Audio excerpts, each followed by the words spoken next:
Si ce jour-là on m'avait demandé si j'étais prête à mourir, j'aurais répondu sans hésiter, bien sûr que oui. Je suis une servante de Dieu, je suis toujours à l'église, je participe aux réunions, je dirige des groupes de prière, je chante dans la chorale. Mais la vérité c'est que je me trompais, terriblement.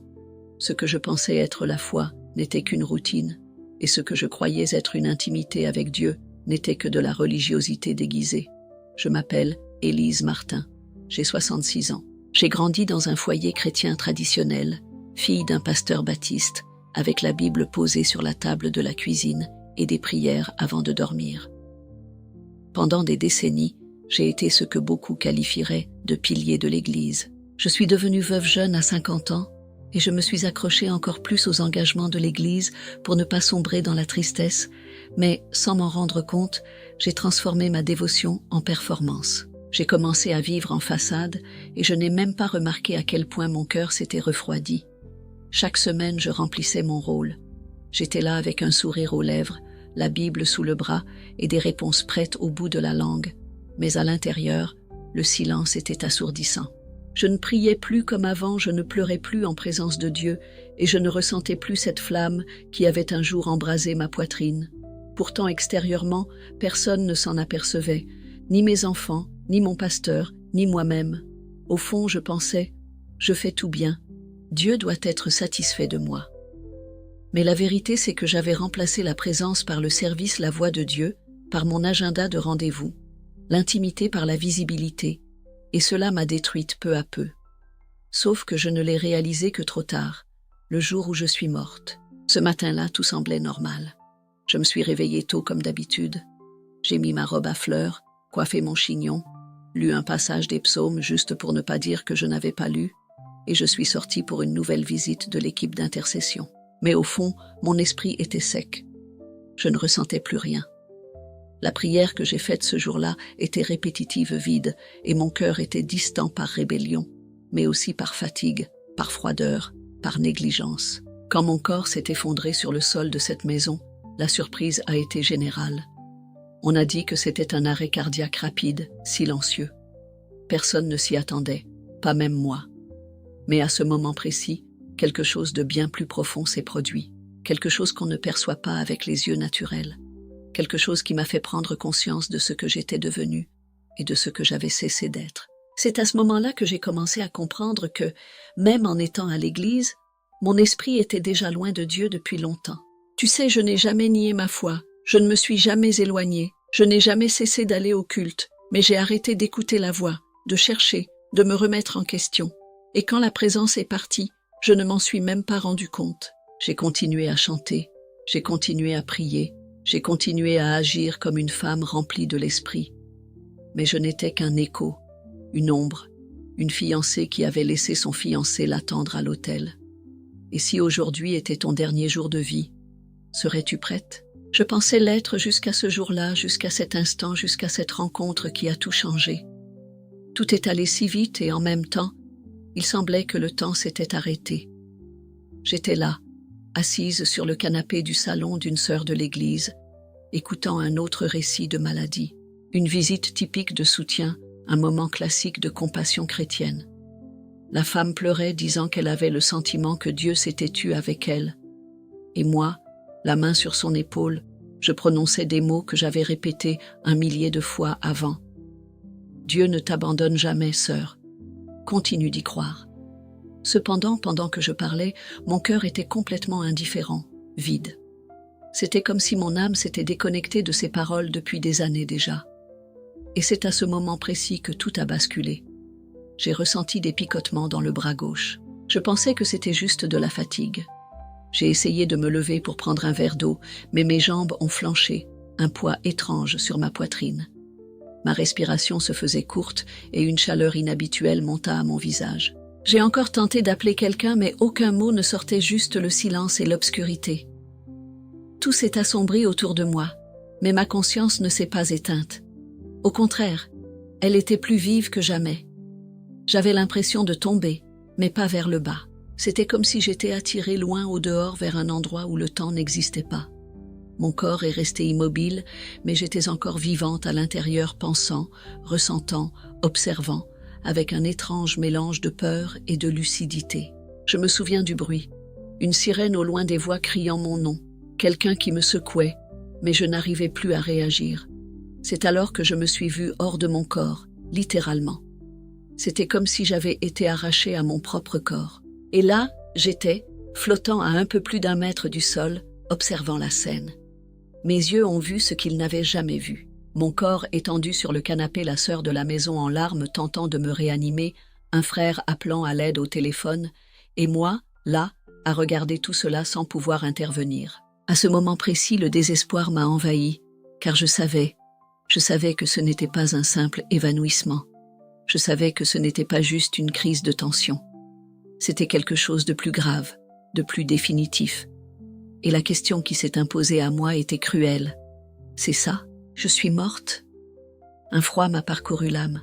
Pas un froid physique, mais un frisson spirituel. Une prise de conscience intense que tout ce qui était terrestre était terminé. Le silence dans la chambre semblait hurler, et j'étais entourée d'une sorte d'obscurité. Mais ce n'était pas la nuit que nous connaissons. C'était une absence totale de bruit de temps, d'air, une pause entre le maintenant et l'éternité. Je sentais mon âme peser, mais sans douleur, simplement la vérité. C'était comme si toutes les apparences de ma vie spirituelle avaient été arrachées en quelques secondes. Je voyais, je ressentais, et je ne pouvais plus nier.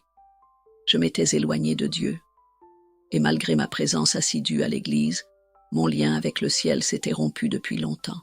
Et à cet instant-là, il n'y avait plus moyen de masquer la réalité ni pour moi, ni pour Dieu. Étrangement, je n'ai vu ni tunnel, ni lumière au bout.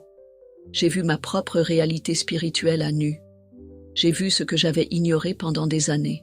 J'ai vu le visage de la femme que j'étais devenue, et ce que j'ai vu ne m'a pas plu. L'Evelyne que les autres connaissaient n'était qu'un masque. À l'intérieur, je mourais depuis bien longtemps. Sauf que ce jour-là, cela est finalement devenu visible, non pas aux yeux humains, mais aux yeux de l'esprit. Je suis restée là, flottant dans un temps que je ne pouvais mesurer. Des minutes, des heures. C'était comme si le temps avait été englouti par quelque chose de plus grand. Et c'est à ce seuil entre la vie et l'éternité que quelque chose ou quelqu'un a commencé à s'approcher. Et je savais, sans l'ombre d'un doute, que ce n'était pas le fruit de mon imagination. C'était réel. Aussi réel que le sol que je ne touchais plus, et ce qui allait suivre allait tout changer. Ce que j'ai vu à cet instant-là, il n'existe pas de mots suffisants pour le décrire, mais je vais essayer, car ce qui s'est passé là-bas a bouleversé tout mon être. J'étais encore hors de mon corps, flottant seul dans ce qui semblait être un espace suspendu entre le ciel et la terre. Il n'y avait ni mur ni sol, mais une présence commençait à se dessiner autour de moi. C'était comme un murmure venant de toutes parts à la fois, un silence si profond qu'il semblait renfermer quelque chose de sacré et d'effrayant. C'est alors que l'obscurité autour de moi commença à se dissiper, non pas brutalement, mais comme si elle avait une conscience propre, comme si elle savait qu'elle ne pouvait plus rester là. Là où il n'y avait auparavant rien, une lumière apparut d'abord sous la forme d'un point, puis d'une flamme, et en quelques secondes, ce point devint un éclat qui ne blessait pas mes yeux.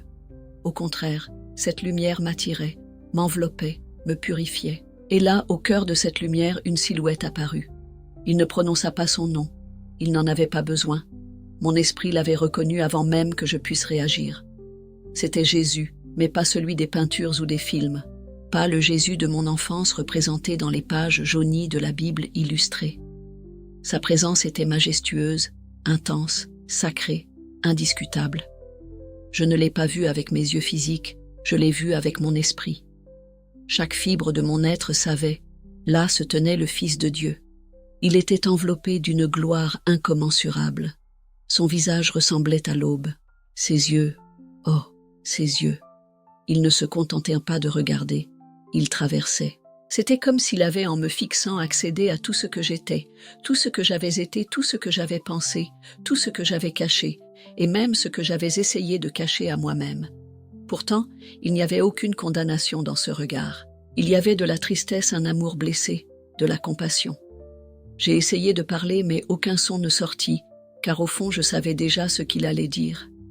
Jésus ne parla pas beaucoup, il n'en avait pas besoin. Il me montra. Soudain, comme si nous étions dans une révélation vivante, des scènes commencèrent à apparaître autour de nous. des moments de ma vie spirituelle. Je me vis prier, mais par obligation. Je me vis adorer en regardant l'horloge. Je me vis prêcher des paroles qui ne me transformaient plus. Je me vis guider sans humilité. Et la scène qui me marqua le plus. Je me vis sur l'autel, mais le cœur fermé, l'esprit ailleurs, comme si j'étais devenue une actrice de moi-même. C'est alors qu'il parla d'une voix qui n'était pas forte, mais qui remplissait tout autour. Une voix qui ne résonnait pas aux oreilles, mais à l'âme. Il dit « Tu t'es éloigné de moi sans t'en rendre compte. Tu as rompu l'alliance, mais tu pensais encore être ma fiancée. » À cet instant, tout en moi trembla, car je compris. Je comprends que le divorce spirituel ne se produit pas d'un seul coup. Il commence par une prière sans ferveur, par un service sans intimité. C'est exactement ce qui m'est arrivé. Je ne suis pas tombée dans un scandale. Je n'ai pas renié ma foi publiquement. Je me suis simplement éloignée, un pas après l'autre, un culte à la fois, une prière après l'autre. Et quand je m'en suis rendu compte, il n'y avait plus de véritable alliance entre lui et moi. Il ne restait que de la religiosité. Jésus m'a regardée et j'ai ressenti le poids de la vérité. Mais en même temps, j'ai ressenti une douleur qui n'était pas seulement la mienne, mais aussi la sienne. La douleur de quelqu'un qui a été mis de côté, oublié, ignoré, et qui pourtant aimait encore, qui désirait toujours restaurer. C'est là, face à une présence à laquelle nul être humain ne peut résister, que j'ai compris que toute ma dévotion extérieure n'était que des feuilles sans fruits, et que mon époux attendait patiemment, amoureusement, mais pas éternellement. Il s'est approché de moi et sa lumière a touché mon esprit, et dans ce contact, j'ai ressenti tout, la honte, le repentir, l'amour, l'espoir. Je voulais dire 1000 choses. Je voulais demander pardon. Je voulais dire que je ne savais pas, que je ne me rendais pas compte, que ce n'était pas mon intention, mais il savait. Il a toujours su, et pourtant, il était là, me fixant, me révélant, me rappelant. Il n'a pas crié, il n'avait pas besoin d'élever la voix. La vérité qui est sortie de la bouche de Jésus a traversé tout mon être avec plus de force que n'importe quel cri. C'était comme si ces mots avaient du poids, poids d'éternité, poids de jugement, poids d'un amour pur, blessé, mais encore prêt à se réconcilier. Il m'a regardé comme quelqu'un qui espère encore, même après avoir été oublié, et a dit avec fermeté « Tu as perdu ton premier amour ». Mais il a poursuivi en disant qu'il me servait. À ce moment-là, je n'ai pas simplement entendu une phrase, j'ai vu toute mon histoire résumée en quelques mots. J'ai ressenti ce qu'il ressentait. J'ai ressenti la douleur d'un époux trahi, non pas par l'adultère mais par l'indifférence. Une indifférence silencieuse quotidienne, déguisée en zèle. Une trahison non dite par des mots, mais par l'absence, par le silence, par la négligence. Il a continué. Tu m'as offert des gestes, mais tu retiens ton cœur. Tu as agi juste devant les hommes, mais tu m'as oublié dans le secret. Cela m'a dévasté de l'intérieur, car c'était la vérité. J'étais devenu excellent devant le public, mais invisible devant l'autel. Je savais enseigner, je savais conduire une veillée, je savais intercéder, mais je ne savais plus écouter sa voix. J'étais pleine de doctrine, mais vide de présence. Je savais prêcher des textes entiers, mais je ne parvenais plus à me laisser toucher. Jésus ne me condamnait pas, mais il ne me berçait pas non plus. Il parlait comme quelqu'un qui aime vraiment, comme quelqu'un qui attend encore un retour, comme quelqu'un qui veut restaurer, mais qui ne force personne à revenir. Il a dit quelque chose qui résonne encore dans mon âme. La communion ne se maintient pas par des œuvres, mais par un engagement. Et c'est à ce moment-là que j'ai tout compris. J'ai compris que la vie chrétienne n'a jamais été une question de faire. Elle a toujours été une question d'être, non pas d'être présente au temple, mais d'être soumise dans l'esprit, non pas de diriger des personnes, mais de suivre l'agneau. J'avais tout confondu. Et le plus troublant, c'est que je croyais avoir raison. Jésus m'a alors révélé quelque chose d'encore plus profond. Il a dit « Il y en a beaucoup comme toi assis dans les bancs, actifs dans les ministères, fidèles au culte, mais divorcés de moi dans l'esprit. Ils pensent être en alliance mais vivent comme s'ils avaient déjà signé la séparation. » Ces mots m'ont complètement brisé. J'ai compris que ce qui m'arrivait n'était pas seulement le mien, c'était collectif. C'était le reflet de nombreuses personnes. Des gens qui confondent de présence et participation, qui remplacent la communion par l'engagement, qui ne pleurent plus leurs péchés, mais continuent à chanter sur la croix. Jésus s'est alors approché et a dit « Souviens-toi donc d'où tu es tombé. repens-toi et retourne à la pratique des premières œuvres. J'ai reconnu ce verset. Apocalypse chapitre 2, verset 5. La lettre à l'église d'Éphèse. J'ai toujours pensé qu'elle parlait des autres, mais à cet instant, j'étais Éphèse. J'étais la mariée qui portait encore la robe, mais qui n'avait plus le parfum du fiancé. La douleur fut intense, mais avec elle est venue une espérance inexplicable. Jésus me regardait toujours, me parlait encore, m'appelait à revenir. Et pour moi, c'était plus fort que n'importe quelle accusation, car s'il parlait encore, c'est qu'il y avait encore une chance. J'ai senti mes genoux fléchir, même sans avoir de corps physique. J'ai senti mon esprit s'incliner devant lui et quelque chose a commencé à se briser en moi. Ce n'était pas du remords, c'était du repentir. Le repentir d'années d'abandon, de froideur, de religiosité superficielle. Je ne savais pas s'il y aurait un retour, mais s'il y en avait un, je savais ce que je ferais. Je retournerai le chercher non pas pour ce qu'il peut m'offrir, mais pour ce qu'il est, pour l'amour qui ne m'a jamais quitté, même quand je ne l'écoutais plus. Et alors Jésus m'a dit une chose de plus, une phrase qui a résonné comme un soulagement, mais aussi comme un appel urgent. La porte est encore ouverte, mais elle ne le restera pas éternellement. La sensation de revenir était étrange, presque violente, comme si j'avais été arrachée d'un endroit où tout avait du sens pour être rejetée dans un monde que je ne reconnaissais plus. Je n'ai pas vu de porte s'ouvrir, ni entendu une voix annoncer que c'était le moment. C'était soudain comme si quelqu'un m'avait tiré en arrière vers mon corps, avec un souffle, une poussée invisible.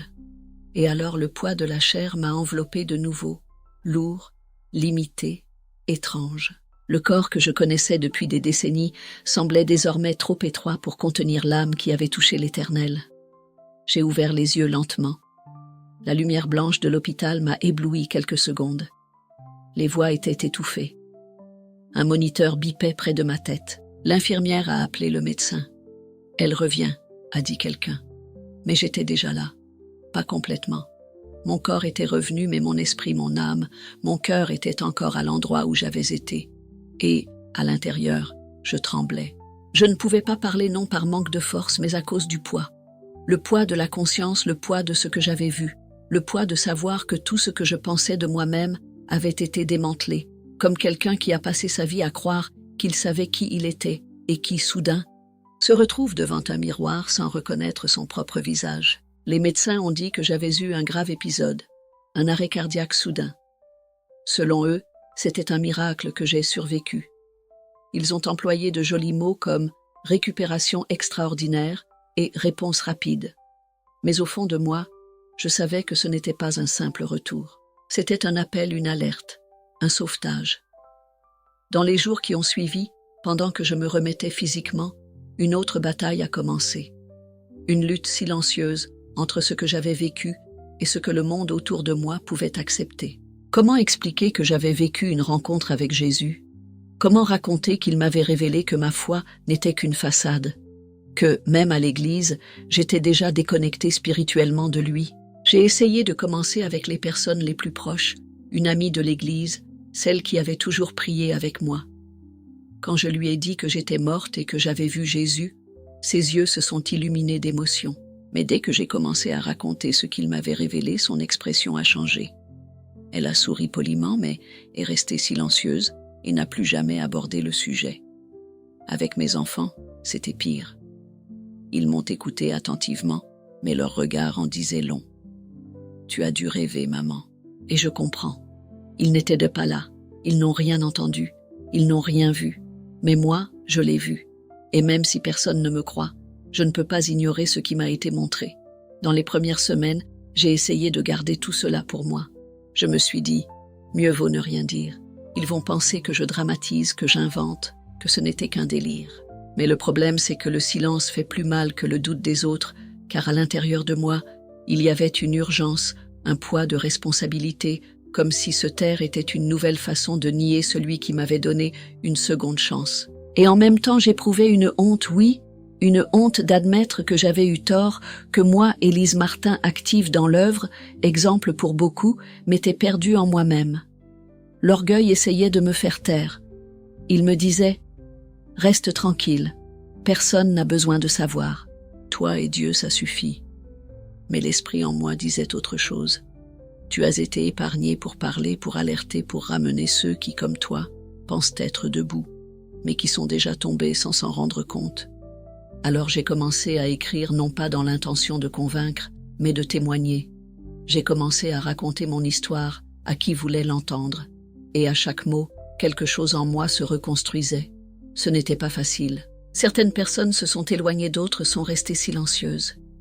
Mais il y en avait aussi qui ont pleuré avec moi, qui ont avoué ressentir la même chose, qui, comme moi, s'étaient habituées à servir sans plus éprouver de sentiments. Et c'était pour celles-là que je savais que je devais continuer. Au fond, le conflit n'était pas avec les gens, c'était avec moi-même. C'était la lutte entre l'ancienne Evely et la nouvelle, entre le confort de la religiosité et le malaise de la vérité, entre la peur d'être jugé et le courage d'obéir. Et tous les jours, depuis ce retour, cette lutte continue. Après être revenu de cet endroit, rien en moi n'était plus pareil. Ce n'était pas un changement bruyant de ceux qui font applaudir les gens et racontent fièrement depuis le pupitre.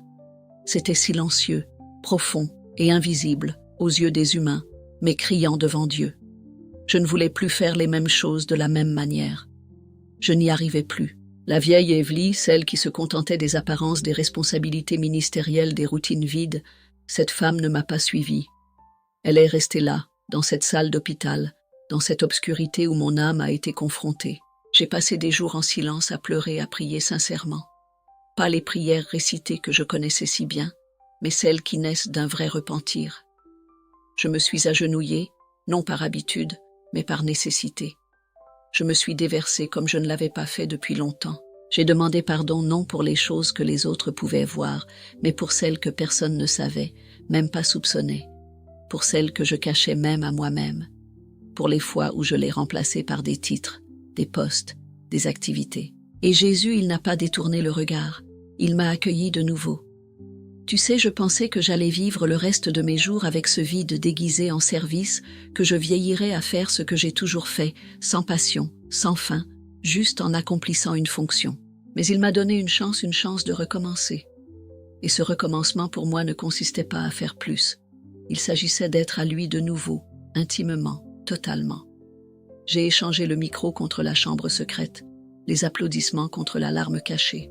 Aujourd'hui, avant de prier pour quelqu'un, je prie avec moi-même. Avant de monter sur un autel, je m'agenouille seul. Avant de parler aux autres, j'écoute sa voix. Et c'est ainsi que ma vie a recommencé à fleurir. Et ce n'était pas seulement une transformation personnelle, c'était un appel. Parce qu'après cette expérience, j'ai compris que je devais parler, que ce message n'était pas seulement pour moi. Il était pour tous ceux qui, comme moi, sont assis sur les bancs de l'église avec l'âme engourdie, pensant être solides, mais vivant d'apparence. Je devais prévenir, je devais transmettre ce message, non pas parce que je suis meilleur, mais parce que j'ai failli être trop tard. Et si tu es arrivé jusque-là, à écouter mon témoignage, je veux te dire quelque chose, avec tout l'amour qui est en moi. Ne te laisse pas piéger par la routine. Ne te cache pas derrière l'œuvre. Ne confonds pas l'activité avec l'intimité. Il se peut qu'aux yeux des hommes, tout semble correct, mais qu'en est-il aux yeux de Dieu? Et si aujourd'hui était votre dernier jour, seriez-vous encore appelé la fiancée? Ou, comme moi, découvririez-vous que l'alliance a été rompue sans que vous ne le réalisiez? La Bible dit dans Matthieu chapitre 7, verset 21, « Ce ne sont pas tous ceux qui me disent « Seigneur, Seigneur », qui entreront dans le royaume des cieux, mais celui qui fait la volonté de mon Père qui est dans les cieux. » Cela m'a brisé de l'intérieur car je disais « Seigneur », mais je ne faisais pas sa volonté. Je travaillais dans la maison, mais je ne connaissais plus le Maître. La bonne nouvelle, c'est qu'il reste encore du temps. Si vous sentez que ce message vous a touché, qu'il a révélé quelque chose en vous que vous avez tenté de cacher, sachez que cela peut aussi être votre heure, votre seconde chance, votre retour au premier amour. Aujourd'hui, je continue d'avancer, mais avec d'autres pas, avec une autre intention. Je ne veux plus impressionner personne. Je veux juste être reconnu au ciel. Je veux être la fiancée qu'il reconnaît. Je veux qu'au jour final, j'entende de sa bouche « Je te connais ». Et c'est pourquoi je raconte cette histoire. Pas pour semer la peur, mais pour réveiller ceux qui dorment, pour rappeler aux autres que le fiancé est à la porte et que la fiancée n'est pas encore prête. Et si vous pensez que tout cela était trop fort, je dois vous dire, ce n'était qu'une des histoires, car ce que vous allez entendre dans la prochaine vidéo peut être encore plus percutant. Un autre témoignage d'une personne qui est aussi morte, mais ce qu'elle a vu après la mort était si terrifiant qu'encore aujourd'hui, elle tremble rien qu'en s'en souvenir. Je sais que cette histoire a été transformative et vous a touché. Alors, regardez cette autre vidéo qui va vous aider à mieux comprendre ce qui peut arriver à ceux qui mènent une vie de péché caché, même au sein de l'Église. Vous devez entendre ce nouveau récit. Cela peut être le prochain avertissement pour votre âme.